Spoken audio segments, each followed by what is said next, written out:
Hello friends, welcome to English Pesa Aasaya. இதுக்கு முன்னாடி நம்ம இந்த சேனல்ல போஸ்ட் பண்ணிருக்கிற வீடியோஸ்ல வந்து இங்கிலீஷ் வந்து பேசிக்கா எப்படிலாம் நம்ம கத்துக்கலாம் ஈஸியாங்கற வீடியோஸ் பார்த்தோம். அதுக்கு அப்புறமா வந்து சிம்பிள் பிரசன்ட் டென்ஸ்னா இப்போ நடந்துட்டு இருக்குது. அது நம்ம எப்படி பேசணும் அப்படினு பார்த்தோம். இன்னைக்கு நம்ம இந்த வீடியோல பார்க்க போறது என்னன்னா சிம்பிள் பாஸ்ட் டென்ஸ். பாஸ்ட்னாலே முடிஞ்சது அப்படினு எல்லாருக்குமே தெரியும். ஆல்ரெடி முடிஞ்ச ஒரு விஷயம். ஃபார் எக்ஸாம்பிள் நான் சென்னைக்கு போனேன். என் ஃப்ரெண்ட் வீட்டுக்கு வந்தான். இதெல்லாமே முடிஞ்சிருச்சு.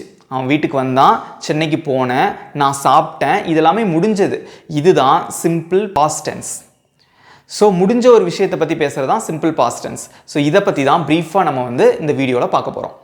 ஓகே ஃப்ரெண்ட்ஸ், இந்த சிம்பிள் பாஸ்ட் டென்ஸில் பார்த்தீங்கன்னா 4 டைப்ஸ் இருக்குது. அது என்ன 4 டைப்ஸ்? 4 டைப் ஆஃப் சென்டென்சஸ் இருக்குது. ஓகே, என்னென்னு பார்த்தீங்கன்னா பாசிட்டிவ் சென்டென்ஸ், நெகட்டிவ் சென்டென்ஸ், இது ரெண்டுமே வந்து நார்மலாக இருக்கிறது. இதே மாதிரி கேள்வி நம்ம கேட்குறோம்ல, அதுலேயும் 2 இருக்குது. Positive interrogative sentence, negative interrogative sentence. நான் இதுக்கெல்லாம் ஒரு சிம்பிளாக ஒரு எக்ஸாம்பிள் சொல்கிறேன். அவன் சாப்பிட்டான் அப்படிங்கிறது வந்து பாசிட்டிவாக சொல்கிறது. இதே நெகட்டிவாக எப்படி சொல்லுவீங்க? அவன் சாப்பிடலை அப்படிங்கிறது நெகட்டிவ். இதே இது இன்ட்ரோகேட்டிவ் கேள்வி வாக்கியமாக எப்படி கேட்கலாம்? பாசிட்டிவாக எப்படி கேட்கலாம்? அவன் சாப்பிட்டானா, உன் ஃப்ரெண்டு சாப்பிட்டானா அப்படிங்கிறது பாசிட்டிவில் ஒரு கேள்வி கேட்குறது. நெகட்டிவ்ல எப்படி கேட்பீங்க? அவன் சாப்பிடலையா, இன்னும் அவன் சாப்பிடலையா? இதெல்லாம் வந்து நெகட்டிவ் இன்ட்ரோகேட்டிவ் சென்டென்ஸ். இந்த 4 டைப்பும் ஒவ்வொரு வீடியோலையும் தனித்தனியாக பார்க்க போகிறோம். பாசிட்டிவ் சென்டென்ஸ், நெகட்டிவ் சென்டென்ஸ், அப்புறம் கேள்வி வாக்கியத்தில் 2 positive interrogative sentence, negative interrogative sentence. இது எல்லாமே பாஸ்ட் டென்ஸ். இப்படி ஒவ்வொரு டென்ஸ்க்கும் பார்த்தீங்கன்னா 12 டென்ஸ்க்கும் இந்த 4 டைப்ஸ் வரும். பட் நான் ப்ரீஃபாக சொல்லிக் கொடுக்க போகிறேன். கண்டிப்பாக நம்ம சேனலில் கண்டினியூஸாக நீங்கள் பார்த்தீங்கன்னா எல்லாமே உங்களுக்கு ஈஸியாக புரியும். ஓகே, சிம்பிள் பாஸ்ட் டென்ஸோட ஸ்ட்ரக்சர், அதோட அமைப்பு, அந்த சென்டென்ஸ் வந்து இப்படி தான் இருக்கணும் அப்படிங்கிறதுக்கு ஒரு ஸ்ட்ரக்சர் இருக்கும் இல்லையா? ப்ரெசன்ட் டென்ஸில் நம்ம பார்த்தோம். அதே மாதிரி பாஸ்ட் டென்ஸ்க்கும் ஒரு அமைப்பு இருக்குது. பாஸ்ட் டென்ஸ்னால் அந்த சென்டென்ஸ் வந்து இப்படி தான் இருக்கணும். தமிழில் வந்து அவன் சாப்பிட்டான் அப்படின்னு சொல்கிறோம். அப்போது ஒரு சென்டென்ஸ், அது வந்து அமைப்பு தான் தமிழில் வந்து அப்படியே இருக்குது. அதே மாதிரி இங்கிலீஷில் அந்த சென்டென்ஸ்க்குன்னு ஒரு அமைப்பு இருக்குது. அது எப்படி இருக்கணும்னா சப்ஜெக்ட் ப்ளஸ் வெர்பு, அவ்வளோதான். சப்ஜெக்ட்டுங்கிறது என்னது?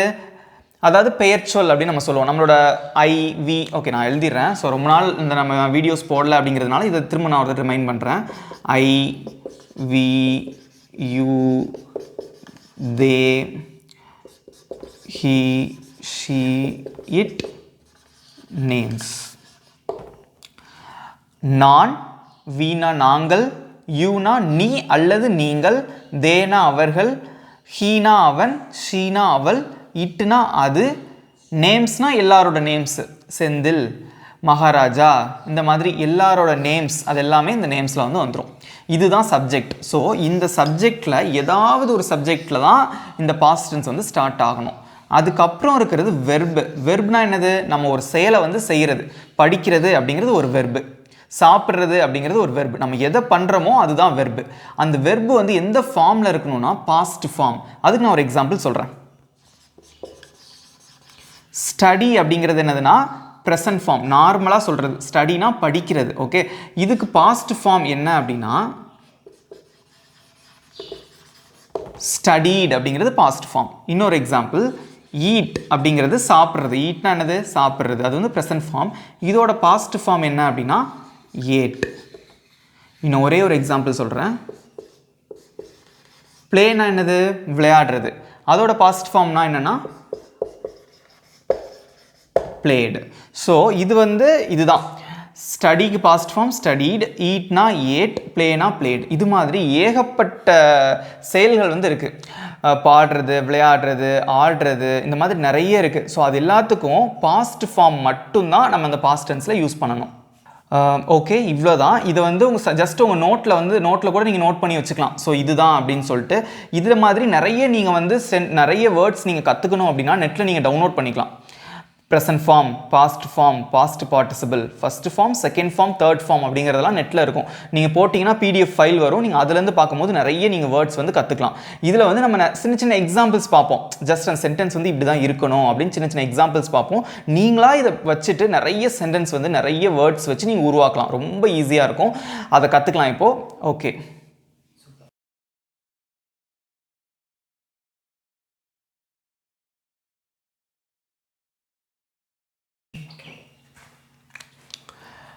ஓகே ஃப்ரெண்ட்ஸ், இப்போ நம்ம பாஸ்ட் டென்ஸ் பற்றி சில எக்ஸாம்பிள்ஸ் பார்க்கலாம். உங்களுக்கு ரொம்ப ஈஸியாக இருக்கும்.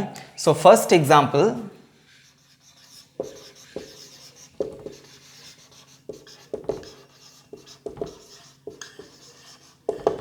நான் சாப்பிட்டேன் அப்படிங்கிறது பாஸ்ட் டென்ஸ், முடிஞ்ச ஒரு விஷயம். நான் சாப்பிட்டேன். நீங்கள் சாப்பிட்டீங்களா அப்படின்னு யாராவது கேட்பாங்க. நான் சாப்பிட்டேன். சாப்பிட்டேங்கிறது என்னது? ஒரு முடிஞ்ச ஒரு விஷயம், பாஸ்ட் டென்ஸ். அதுக்கு நம்ம இப்போ சென்டென்ஸ் வந்து மேக் பண்ணலாம். ஃபஸ்ட்டு எடுத்த உடனே இதோட ஃபார்ம் ஸ்ட்ரக்சர் எப்படி இருக்கணும்? சப்ஜெக்ட். இங்கே எது சப்ஜெக்ட்டு? நான் அப்படிங்கிறது தான் சப்ஜெக்ட். ஓகே, ஸோ நான்கிறதுக்கு இங்கிலீஷில் என்னது? ஐ. அதை அப்படியே போடுங்க. சாப்பிட்டேன். சாப்பிட்றதுக்கு இங்கிலீஷில் என்னது? ஈட் அப்படிங்கிறது சாப்பிட்றதுக்கு. இதோட பாஸ்ட் ஃபார்ம் என்ன அப்படின்னா ஏட். I ate. அவ்வளோதான். நான் சாப்பிட்டேன். இன்னொரு எக்ஸாம்பிள் பார்க்கலாம். நாங்கள் கிரிக்கெட் விளையாடினோம் அப்படின்னு ஒரு சென்டென்ஸ் இருக்குது. இது சிம்பிளாக இருக்கும். நீங்களே இப்போ ட்ரை பண்ணி பார்க்கலாம். ரொம்ப ஈஸியாக வந்து நம்ம சென்டென்ஸ் வந்து மேக் பண்ணலாம். நாங்கள் அப்படிங்கிற சப்ஜெக்ட். நாங்கள்னா என்னது? வி. நாங்கள். அதை அப்படியே போட்டுருங்க. அதுக்கடுத்து என்ன வரணும்? வெர்பு தான் வரணும். இதில் எது வெர்பு? கிரிக்கெட் அப்படிங்கிறது வெர்பு கிடையாது. விளாடுறது தான் வந்து வெர்பு. ஒரு செயலை வந்து செய்கிறது தான் வந்து வெர்பு. ஸோ விளாடுறதுக்கு ஜென்ரலாக வந்து இங்கிலீஷில் என்ன அப்படின்னா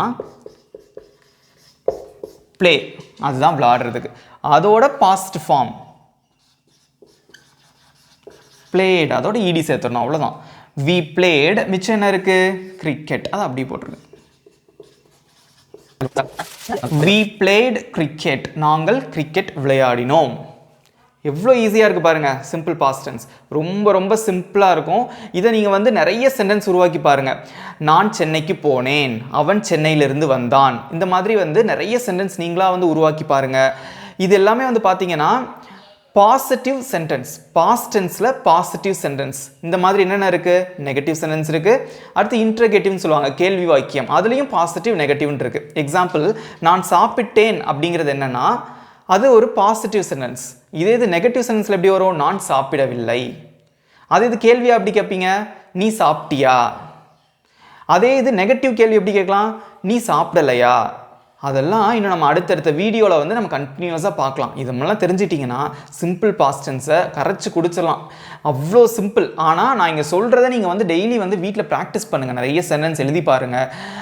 அப்போ தான் உங்களுக்கு வந்து ஈஸியாக அண்டர்ஸ்டாண்ட் ஆகும். உங்கள் ஃப்ரெண்ட்ஸ் கூட பேசி பாருங்கள். ரொம்ப சிம்பிளாக வந்து இருக்கும். ஓகே ஃப்ரெண்ட்ஸ், நெக்ஸ்ட் இன்னும் ஒரு 2 எக்ஸாம்பிள் பார்க்கலாம். ஸோ இன்னும் கொஞ்சம் ஈஸியாக இருக்கும். மகாராஜா சென்னையிலிருந்து வந்தான். சென்னையிலேருந்து வந்தான். நேற்றோ முந்தா நேற்றோ என்றைக்கோ ஒரு நாள் வந்திருக்கான். ஸோ இது வந்து ஒரு பாஸ்ட் டென்ஸ்னு தெரிஞ்சிருச்சு. ஓகேவா? இதுக்கு நம்ம இப்போ வந்து சென்டென்ஸ் வந்து ஃப்ரேம் பண்ணலாம். ஃபஸ்ட்டு சப்ஜெக்ட் எது? மகாராஜாங்கிறது சப்ஜெக்ட். இதில் வெர்பு எது? வர்றது. இது வெர்பு. ஓகே, இப்போ சென்டென்ஸ் வந்து ஃப்ரேம் பண்ணலாம். சப்ஜெக்ட் மகாராஜா வந்தான். வந்தான் அப்படிங்கிறதுக்கு வந்து இங்கிலீஷில் என்னது? கம். ஸோ கம்மோட பாஸ்ட் ஃபார்ம் தான் நம்ம இதில் யூஸ் பண்ணணும். ஸோ கம்மோட பாஸ்ட் ஃபார்ம் என்னது? கேம். Okay, Maharaja game. எங்கேருந்து வந்தான்? சென்னையிலிருந்து. ஸோ இதுக்கு இன்னும் சென்டென்ஸ் வந்து நம்ம மேக் பண்ணணும். சென்னை ஓகே. அதுக்கு அடுத்து இருக்கிற அந்த இருந்து அப்படிங்கிறதுக்கு என்னது? இதெல்லாம் நான் ஃபஸ்ட்டு வீடியோலேயே உங்களுக்கு சொல்லிட்டேன். இருந்தாலும் நான் ஞாபகப்படுத்துகிறேன். இருந்து அப்படிங்கிறதுக்கு ஃப்ரம். ஓகே, ஸோ அந்த ஃப்ரம்மை போட்டுருங்க. சென்னை. ஃப்ரம் சென்னை. சென்னையில் இருந்து. Maharaja came from Chennai. அவ்வளோதான் ஃப்ரெண்ட்ஸ். இன்னும் ஒரே ஒரு எக்ஸாம்பிள் பார்க்கலாம். சீதா அம்மாவுடன் கோவிலுக்கு போனாள். என்னடா அது இவ்வளோ பெரிய சென்டென்ஸாக இருக்கேன்னு பார்க்காதீங்க. இதுக்கு எவ்வளோ சிம்பிளாக நம்ம வந்து இப்போ சென்டென்ஸ் வந்து மேக் பண்ண போகிறோம் பாருங்கள். ஃபஸ்ட்டு என்ன வரணும்? சப்ஜெக்ட். எது subject? Sita is subject. Sita. Verb. அதுக்கடுத்து என்ன வரணும்? வெர்பு என்னதுங்க? போனாள் அப்படிங்கிறது வெர்பு. போகிறதுக்கு வந்து போ அப்படிங்கிறதுக்கு வந்து இங்கிலீஷில் என்ன அப்படின்னு பார்த்தீங்கன்னா கோ. இது நார்மலாக ப்ரெசன்ட் ஃபார்ம். இதோட பாஸ்ட் ஃபார்ம் தான் நம்ம வந்து சிம்பிள் பாஸ்ட் டென்ஸில் யூஸ் பண்ணணும். கோவோட பாஸ்ட் ஃபார்ம் என்ன? வெண்ட். சீதா வெண்ட். அதுக்கப்புறம் என்ன வரணும்? கோவிலுக்கு. இதுக்கு பார்க்கலாம். கோவில் அப்படிங்கிறது டெம்பிள். இக்கு அப்படிங்கிறதுக்கு நம்ம என்ன போடணும்? டூ. டூனா இக்கு அப்படின்னு அர்த்தம். இது நல்லா மனப்பாடம் பண்ணிக்கோங்க.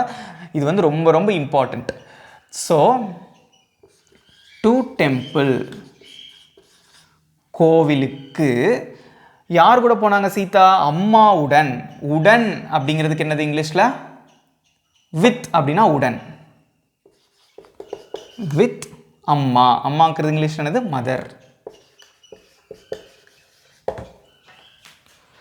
Sita went to temple with mother. அவ்வளோதான் ஃப்ரெண்ட்ஸ், ரொம்ப ரொம்ப சிம்பிள். இவ்வளோ தான் சிம்பிள் பாஸ்ட் டென்ஸ். ஸோ இதெல்லாமே வந்து பாசிட்டிவ் சென்டென்சஸ், பாஸ்ட் டென்ஸில் வரக்கூடிய நேர்மறையான வாக்கியங்கள். வந்தார்கள், போனார்கள், இந்த மாதிரி வந்து நேர்மறையான வாக்கியங்கள். ஸோ இதே மாதிரி பாஸ்ட் டென்ஸ்க்கு பார்த்தீங்கன்னா இன்னும் ஒரு 3-4 வீடியோ இருக்குது. அடுத்து நெகட்டிவ் சென்டென்ஸ் வரும். அடுத்து வந்து கேள்வி வாக்கியங்கள் வந்து பாஸ்ட் டென்ஸில் எப்படி கேட்குறது, அதெல்லாம் நம்ம அடுத்தடுத்த வீடியோவில் பார்க்கலாம். மறக்காமல் இந்த சென்டென்ஸ்லாம் வச்சு நீங்களாக நிறைய புதுசாக வந்து எக்ஸாம்பிள்ஸ் வந்து ஃப்ரேம் பண்ணி பாருங்கள். உங்கள் ஃப்ரெண்ட்ஸ் கூட வந்து இதெல்லாம் யூஸ் பண்ணி பேசி பாருங்கள். ரொம்ப ரொம்ப சிம்பிளாக நம்ம வந்து சிம்பிள் பாஸ்ட் டென்ஸ் கற்றுக்கலாம். Thank you friends. மறக்காமல் வந்து இந்த வீடியோ பிடிச்சிருந்தா உங்கள் ஃப்ரெண்ட்ஸ்க்கு வந்து ஷேர் பண்ணுங்கள். அப்புறம் வந்து உங்களுக்கு டவுட்ஸ் ஏதாவது இருந்தால் கமெண்ட் செக்ஷனில் கூட நீங்கள் போடுங்க, நான் அதை பார்த்துட்டு உங்களுக்கு ரிப்ளை பண்ணுறேன். அப்புறம் யாராவது நம்ம சேனலை வந்து சப்ஸ்கிரைப் பண்ணாமல் இருந்தீங்கன்னா மறக்காமல் சப்ஸ்கிரைப் பண்ணிட்டு பக்கத்தில் இருக்கிற பெல் ஐக்கானையும் கிளிக் பண்ணிக்கோங்க. ஸோ அப்படி கிளிக் பண்ணி வச்சுக்கிட்டிங்கன்னா உங்களுக்கு வந்து அடுத்தடுத்து நாங்கள் வீடியோஸ் போடும்போது நோட்டிஃபிகேஷன்ஸ் வரும். Thank you friends.